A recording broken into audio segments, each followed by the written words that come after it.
Selamat pagi Oma Opa, Bapak Ibu dan saudara-saudari yang terkasih dalam Kristus. Kembali hadir saya Romanus yang menemani Oma Opa semuanya dan juga pemirsa di rumah. Dan pastinya saya nggak sendirian karena ada rekan saya. Iya, ada saya Julio. Iya, Julio rekan host ya, dan juga ada bintang tamu kita yang spesial.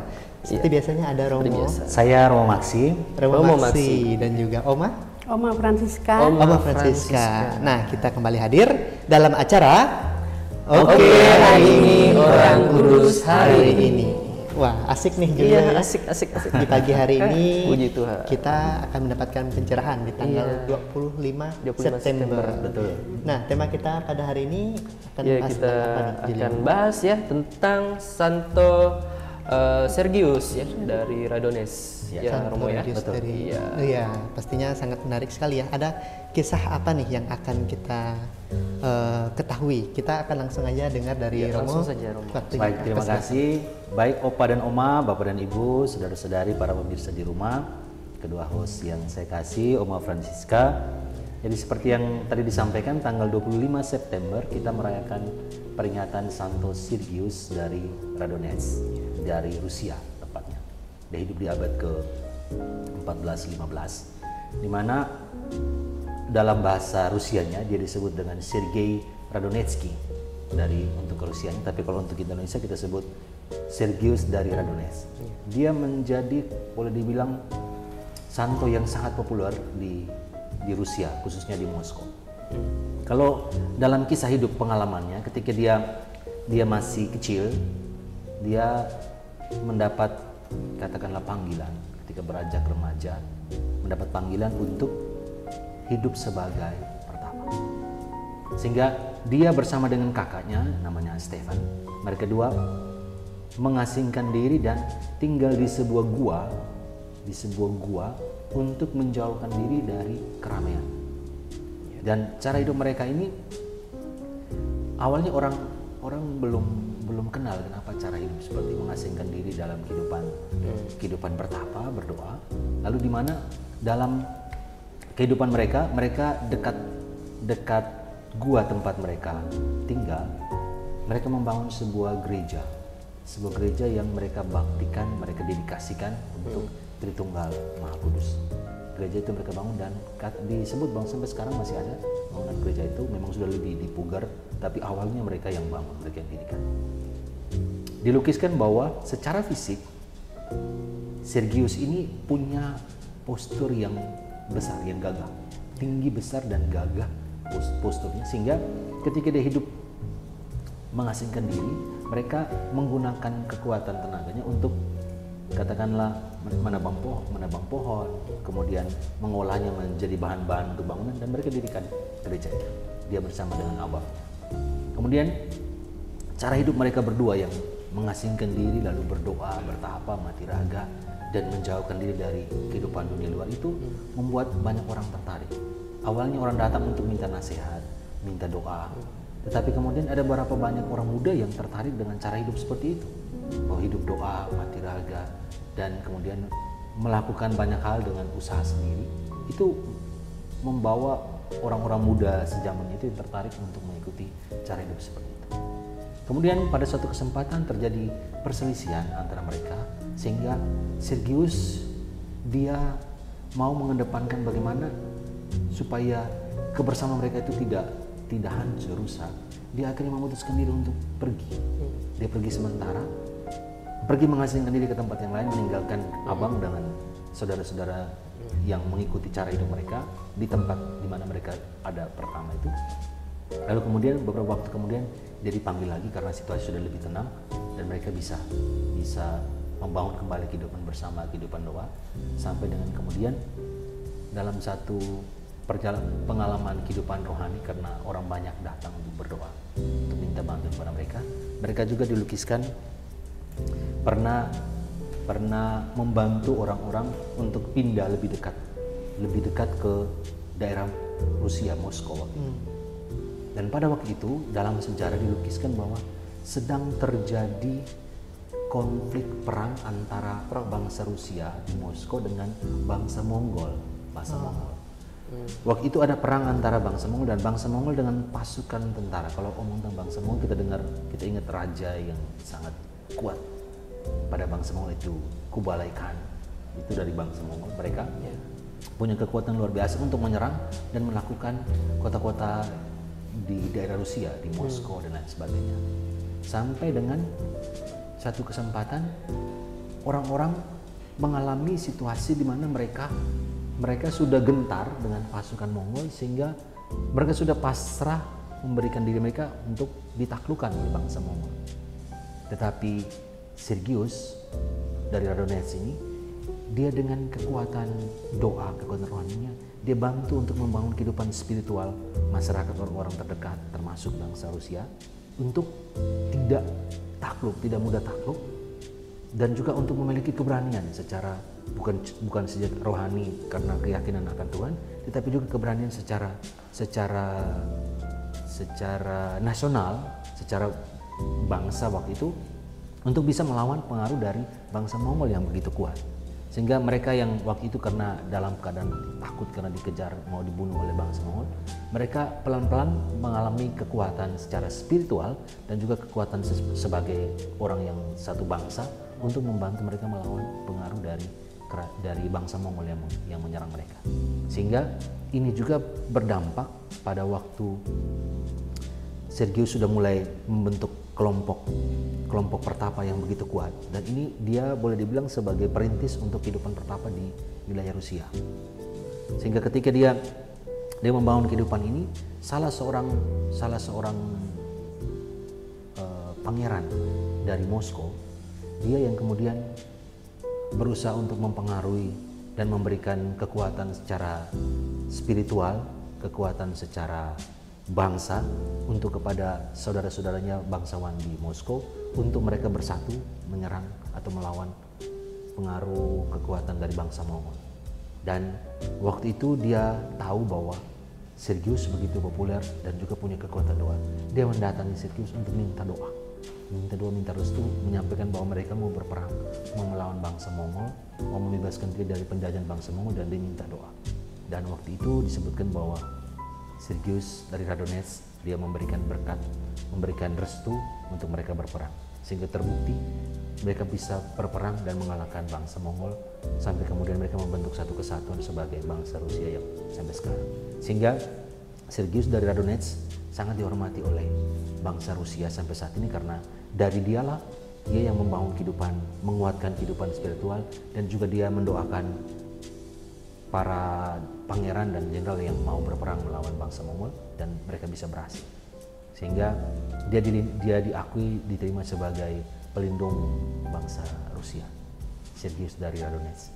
Sehingga ini kisah hidupnya menunjukkan bagaimana kehidupan doa itu, dia menjadikan kehidupan doa sebagai landasan, menjadi landasan untuk membangun kehidupan selanjutnya, termasuk juga mendoakan sesama orang-orang yang ada di sekitarnya, termasuk dari pihak pemerintah sendiri. Itu kisah hidup dari Sergius dari Radonets. Wah, ini luar biasa sekali Romo ya, tentang kehidupan seorang pertapa ya. Nah, kalau zaman sekarang ini saya sebagai awam ya Romo ya, kurang mengetahui seperti apa kehidupan pertapa itu. Tapi kalau zaman sekarang apakah masih ada Romo? Ada beberapa kongregasi yang memang mereka memfokuskan dalam cara hidup bertapa. Ada beberapa kongregasi yang mereka punya cara hidupnya itu, katakanlah para biarawan terapis atau biarawan Benediktin. Mereka itu membangun kehidupan pertapa ya, sehingga mereka tidak dalam, katakanlah seperti kami berkarya di paroki atau di lembaga. Mereka memang benar-benar membaktikan diri dalam cara hidup bertapa. Mereka tinggal dalam komunitas mereka hanya untuk berdoa dan tidak ikut dalam kegiatan pelayanan pastoral, atau itu mereka tidak. Mereka betul-betul membaktikan diri dalam hidup bertapa, doa dalam komunitas mereka aja. Berarti seperti suster-suster kontemplatif gitu? Ya, ada juga suster kontemplatif, ada juga biarawan kontemplatif. Jadi sampai sekarang juga masih ada. Menarik sekali ya. Luar biasa sekali. Terima kasih Romo. Ya. Dari Santo Sergius. Yang sangat mengabdikan diri untuk bertapa, kemudian juga melayani sesama, melayani Tuhan juga ya Romo ya. Mungkin dari Oma ya, Oma Francisca. Kita belum dengar nih suara Oma. Ya betul. Gimana tanggapannya Oma? Romo, gini kita mau tanya. Boleh Oma. Saya Romo, apakah teladan Katolik Roma dengan apa bedanya dengan Katolik Ortodok Timur Romo? Oke. Yang kedua, sebagai Oma rumah tangga saya telah melaksanakan selalu berdoa, tapi kurang konsentrasi Romo. Apakah itu termasuk kadang macam-macam pikirannya enggak ke doa gitu Romo. Nah, itu yang saya minta. Baik, terima kasih Oma, ini pertanyaan yang menarik ya. Jadi Oma pertanyaan yang pertama, beda antara gereja Katolik dan gereja Ortodoks. Jadi tadi kehidupan Santo Sergius ini dia di wilayah Rusia, itu mereka masuk dalam gereja Ortodoks. Gereja Ortodoks atau dalam istilah lain gereja Timur disebut gereja Timur. Gereja Katolik Roma itu disebut dengan gereja Barat. Jadi pada mulai dari abad 9, 10 dan seterusnya itu ada perpisahan semacam, kalau dalam sejarah gereja itu disebut dengan skisma, perpisahan antara gereja Barat dan gereja Timur.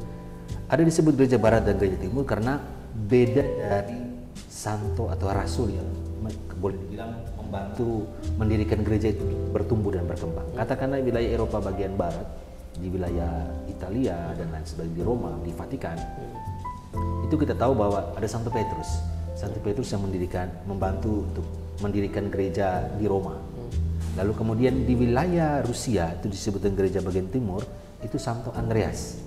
Santo Andreas yang mendirikan. Sehingga dalam perkembangan seterusnya mereka masing-masing dengan pimpinan yang berganti-ganti.